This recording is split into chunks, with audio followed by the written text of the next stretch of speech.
Ada suara yang kita dengar dan ada suara yang hanya kita rasakan. Suara Anda dalam keheningan itu terdengar seperti apa? Kenangan seringkali menjadi sungai yang mengalir.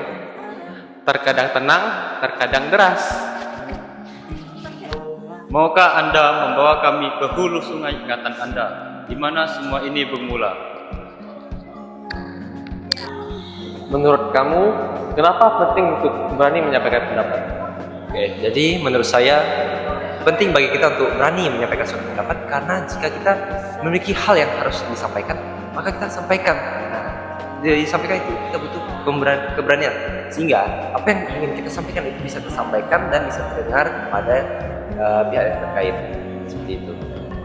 Kalau kita diam saja saat ada ketidakadilan, menurut kamu apa yang bisa terjadi?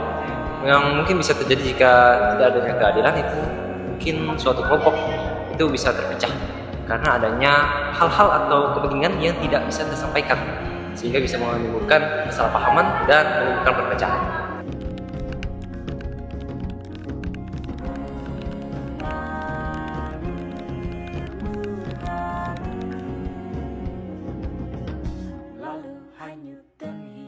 Menurut Ibu, bagaimana cara mengajarkan keberanian bersuara tentang HAM kepada siswa?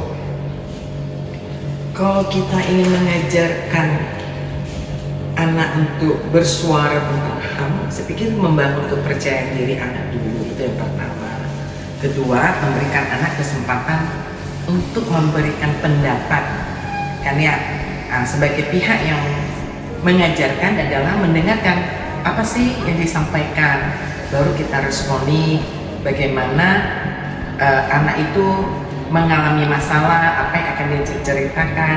Intinya sebagai pengajar yang pertama bangun percaya diri, dua adalah mendengarkan itu terlebih dahulu. Seperti itu yang kalau saya pahami.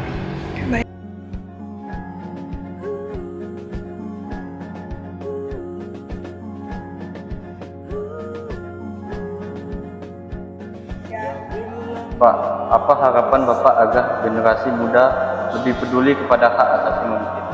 Tentu harapan Bapak sederhana. Yang pertama, tentu kalian harus belajar lebih peka, ya, lebih peka dalam kehidupan ini. Peka dalam artian apa? Kalian harus banyak belajar, banyak melihat tentang kondisi kehidupan masyarakat pada saat ini, terutama kondisi kehidupan generasi muda. Tentunya kalian termasuk orang-orang yang beruntung, bisa sekolah di tempat yang bagus, bisa sekolah, bisa menikmati pendidikan yang baik, gitu ya. Nah, banyak orang-orang di sekeliling kita yang umurnya seusia kalian itu tidak bisa menikmati pendidikan yang sebagai mestinya. Nah, itulah salah satu bentuk harapan kami kepada kalian generasi muda, agar supaya banyak belajar, banyak melihat, sehingga kalian lebih peka tentang kehidupan masyarakat secara umum. Hak asasi manusia ini kan hak dasar dari pokok manusia, yang itu harus kalian pahami. Itu harapan Bapak, ya. Jadi kalian lebih peka dan lebih banyak belajar, sehingga kalian akan lebih timbul kepedulian kepada sesama.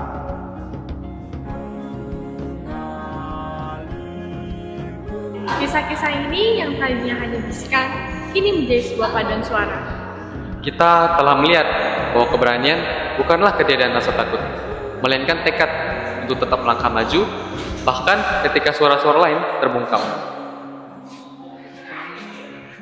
Hak asasi manusia bukan sekedar undang-undang, melainkan detak jantung dari setiap kemanusiaan. Dan tugas kita sebagai satu masyarakat adalah untuk memastikan detak itu tidak akan pernah berhenti.